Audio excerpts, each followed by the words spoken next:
காமராஜருக்கு AC இல்லை என்றால் allergy வந்துவிடும் என திமுக துணை பொதுச் செயலாளர் திருச்சி சிவா பேசியது சர்ச்சையான நிலையில் மறைந்த திமுக தலைவர் கருணாநிதியின் முகநூல் பதிவு தற்போது கவனம் பெற்றுள்ளது. மறைந்த திமுக தலைவர் கருணாநிதி 2013ஆம் ஆண்டு காமராஜர் பிறந்த நாளையொட்டி முகநூலில் நீண்ட பதிவு ஒன்றை எழுதியுள்ளார்.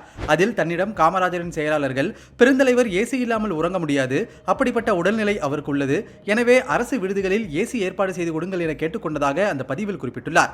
கோரிக்கைக்கு ஏற்ப உடனடியாக அதிகாரிகளுக்கு உத்தரவிட்டு காமராஜர் செல்லும் எல்லா விருந்தினர் மாளிகைகளிலும் ஏசி வசதி செய்து கொடுங்கள், அவர் அதிகாரத்தில் இல்லையே என்று பார்க்காதீர்கள், நாமெல்லாம் அதிகாரத்திற்கு வருவதற்கு அவர் வழிவிட்டவர், வழிகாட்டியவர், எனவே நீங்கள் யாரும் இதில் சுரங்காதீர்கள் என அதிகாரிகளுக்கு உத்தரவு பிறப்பித்ததாக கருணாநிதி அந்த பதிவில் தெரிவித்திருக்கிறார். மேலும் ஆம்பூரில் நடைபெற்ற காங்கிரஸ் கூட்டத்திற்கு நேரமாகிவிட்டது என அந்த ஊரைச் சேர்ந்த காங்கிரஸ் கட்சியினர் காமராஜரை அழைத்த போது கருணாநிதியை திட்டத்தானே அழைக்கிறீர்கள், அவர்தான் ஊருக்கு ஊர் ஏசி அமைத்து கொடுத்தார், ஏசியை அனுபவித்துவிட்டு அவரை திட்டச் சொல்கிறீர்களா என காங்கிரஸ் கட்சியினரிடம் காமராஜர் வினவியதாக தனது பதிவில் கருணாநிதி குறிப்பிட்டுள்ளார்.